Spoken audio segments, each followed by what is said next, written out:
Hello, everyone. This is Cody Lee of BlackCatBooks.org, author of Cruel and Beautiful, Eye of the Dragon, Rabbit Hole, and King Dio.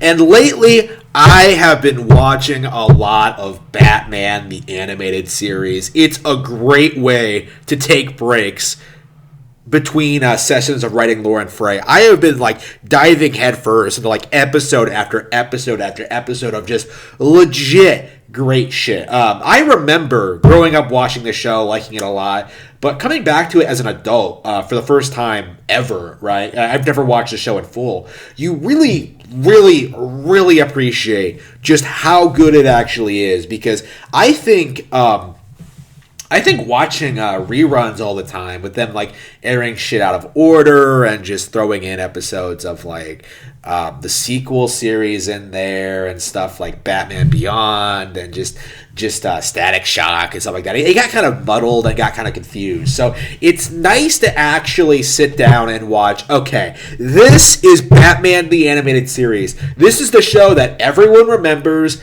everyone loves, and everyone refers to as the definitive version of Batman. And generally speaking, yeah, I do think so. I do think this show generally has the best portrayal of Batman and Bruce Wayne, the best Joker, the best villains, the best animation, the best aesthetic. I think more than any other format, including the comics, Batman really shines here because of just how well they're able to just incorporate so many classic, so many iconic elements of the Batman franchise into this, right? You have a wide range of villains depicted here, all of them that are radically different. You have Joker, Harvey Dent gets a really emotional villain changeover. You have stuff like Clayface, who I don't think is. I don't want to say Clayface is obscure, but I still think to this day Clayface has never appeared in a live action movie. I could be wrong about that. I could be I could be retarded, but I'm not a big Batman fan. But they do so much with so many different characters, right? They get you so invested in so many different settings, so many different ideas, so many emotional moments. It's hard not to fall in love with this show. I think I would be shocked if anyone outright says they don't like it, because I've been on a trip, man. I don't think I've seen a single bad episode of this. Maybe there are some weaker episodes with the Joker and stuff like that. I think I said that early on when I first started watching it. Yeah, some of these Joker episodes are kind of weak. I don't think he's the best Batman villain. I kind of the Harley Quinn introducing Harley Quinn really made the Joker shine in this. But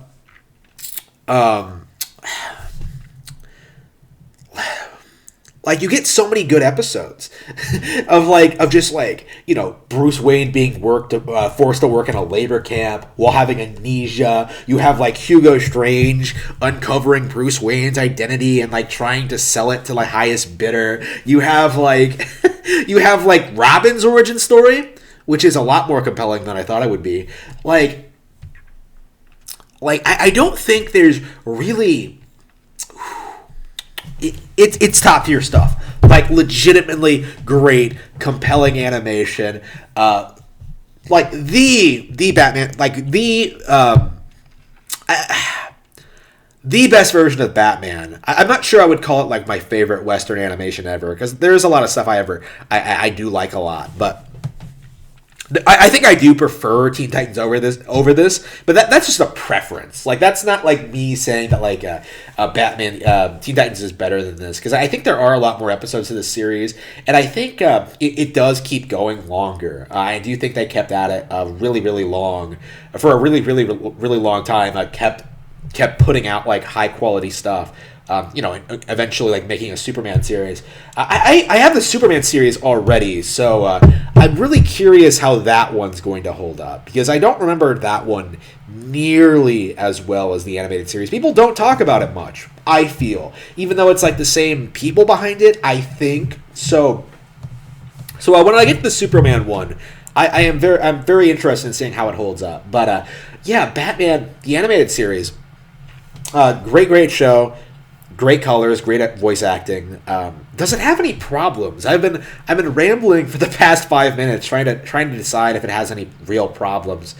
Yeah, I do think there are a lot of cop-outs, particularly when it comes to, like, preserving Bruce Wayne's identity. Like, there have been a lot of episodes where, like, Batman has to kind of go out of his way to, like, preserve his identity as Bruce Wayne. And it's just, like, there are times where I'm just like, why? Like, just let yourself be known as Batman. Like, what's the point? I just... Maybe I've been, like, getting into like stuff like My Hero Academia and like Japanese stuff where like they're a bit more willing to be like open about their identities, but like for Batman, like it's been like a really big blemish, I think, which is weird because like both Batman and Bruce Wayne are really likable in this, but like the weird dynamic they have, going back and forth. Like there's an episode where Batman fights this ninja, right? That knew him as Bruce Wayne, right? Like Bruce Wayne trained with him while he was in Japan, and this guy was the only guy in the dojo that could beat Bruce, right? So this guy was like top of the class, the best there was at what he did, right? And that guy was outcast. Bruce became Batman, and he comes back, right, seeking revenge on Bruce Wayne. This is such a good, interesting concept, right? Like a villain that's interested in taking out Bruce Wayne and not Batman. I was like shocked at how enraptured I was with this, like seeing this guy like go around just fighting Batman. And confronting Bruce Wayne, because it's not Batman he's after, it's Bruce Wayne. And then what happens? There's a reporter watching, so Bruce can't beat the shit out of him. Like he has to do this thing where he has to like prevent the reporter from seeing him like fight this guy, because oh man, I can't like just beat the shit out of this ninja, right? Like the ninja even says like he trained with him, so just be like, all Bruce has to do is just be like, oh yeah, I remembered some stuff that I learned in Japan. That's it. He doesn't have to like say he's Batman. You know what I mean? It's just it's one of those things where it just like completely ruins like everything great about that episode, right? Because I was really surprised at how much I liked it.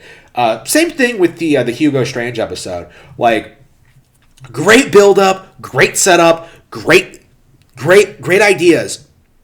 Completely crapped out near the end because what happens? Hugo Strange like uncovers Batman's identity by essentially reading his mind, right? That's what he's doing in his in his clinic, is basically just using this machine that can read people's thoughts. And so like he realizes that like, oh wait, Bruce Wayne is Batman. So like he creates this elaborate scheme to like kind of expose him by selling his identity to the highest bidder. I mentioned this already, but I was really surprised how much I liked this episode anyway, by the way, because I'd never seen it before. I had never seen this episode before, and it completely took me off guard with how good it was. They get these they get their bids, they sell the tape, they get to watch it, and like it's fake. It's not fake. Batman just fucks with it, and it doesn't actually reveal Bruce Wayne's identity. So these villains are pissed. They go after Hugo Strange, and Batman saves him. And then like Hugo Strange tries to say that Bruce Wayne is Batman. And what happens? Bruce Wayne walks up while Batman is right there, like completely out of nowhere, and just says, "Oh yeah, hey Batman, what's up?" Like it's Dick Grayson wearing a mask, putting on a voice, and wearing stilts. And somehow this fools everyone. It's a major cop out to a legitimately great plot. I was again, just have Hugo Strange know that Bruce Wayne is Batman. Like that's the entire appeal of the character, right? Is that like he's one of the only people who have managed to figure it out. I don't know if he comes back. He hasn't from what I've seen yet. I hope he does, because I did like the character a lot. Surprisingly, because again, that's not a character a lot of people talk about. I didn't like the Mad Hatter episode, the first one. Perchance to a Dream is great, but the one before that, like the origin story episode, kind of a weak one. Basically, it's basically about this guy who can't get this girl, and it's just. I don't know. They're like weak aspects. These individual episodes, right? There are plot points you could nitpick and make fun of and address, but like generally speaking, I am over the moon about the series. I am very enthusiastic about it. I think kids wouldn't notice or care about any of this stuff. I think it's generally promotes good, interesting ideas. It's not at all degenerate, and I think for the most part, yeah, I think it holds up very, very, very well. I would highly recommend checking this one out.